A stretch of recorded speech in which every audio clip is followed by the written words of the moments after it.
Electric cars are clean and sustainable, but most of all fun, except when you can't find a charging point. EV drivers want current and reliable information about charging points so that they never have to face any unpleasant surprises. Eco-Movement provides that information.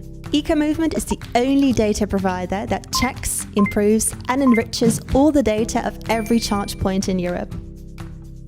Our partners choose Eco-Movement because of our reliable database and user-friendly platform. Our years of experience translate into high levels of service. Eco-Movement is the independent single-source supplier of accurate and real-time charge point data for our partners. Eco-Movement, one contact, flawless data, maximum reach.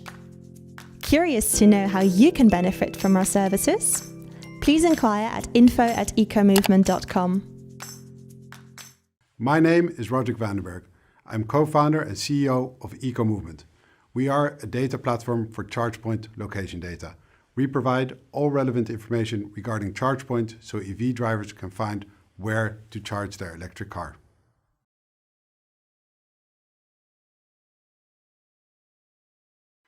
I've been, together with my co-founder, an entrepreneur in electric mobility for over 12 years.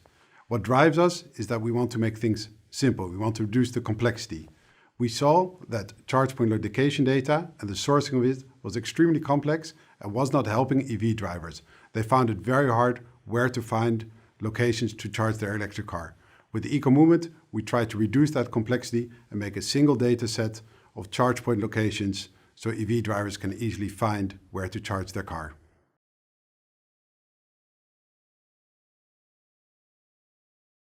We are a data provider. Our core product is data on where charge points are located for electric cars. This data we provide to all other B2C platforms who then show it to EV drivers.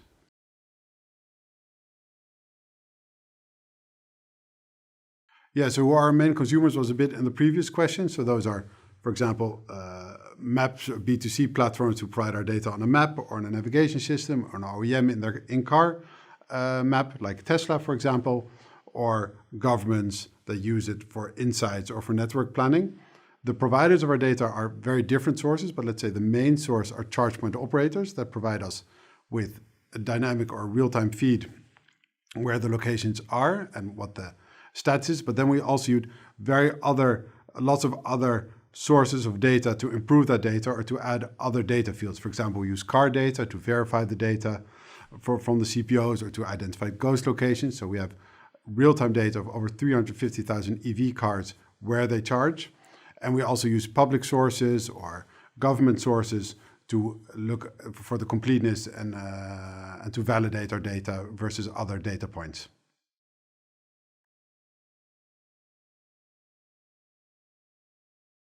The business model of Eco-Movement is a license fee. It's kind of comparable with software, with a software business model. So we have a usage-based license fee for using our data. So same as, for example, with the Microsoft license, if you use it for one computer, you pay an amount, but if you use it for the same license for 1,000 computers, you pay a bit more.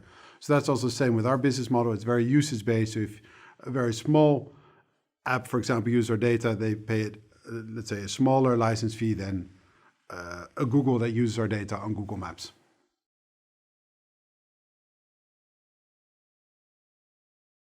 We help charge point operators with the visibility of their charge points on all the major platforms.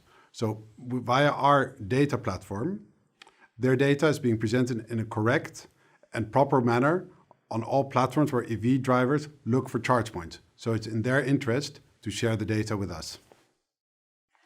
Our data is also used by governments or by planners to see where new charge points need to be deployed.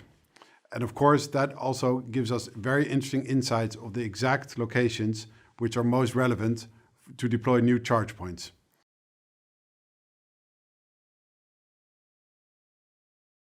The industry is indeed evolving in a very fast manner. Eco-Movement is keeping up by continuously investing and developing new features on their data and also expanding our data set to other regions.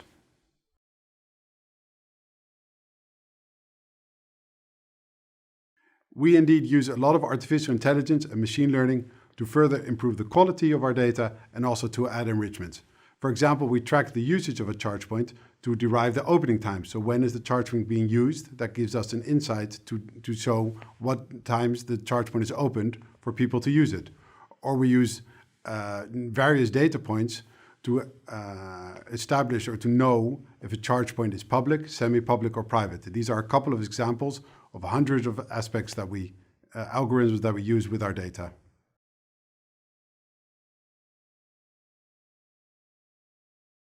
Our company is really focusing on providing the data, and most often our data is being used by government or consultants to look into insights or to action on the data. But what is, for example, very interesting to see is that you see very big differences in Europe by the number of charge points per inhabitant or per electric vehicle. You can see that, for example, the Netherlands or Norway are far ahead in all other countries on the deployment of a charging network, and they're mainly the public charging network. You can also see that maybe for in other countries, the private network is a bit more extensive. So you see very big differences throughout Europe.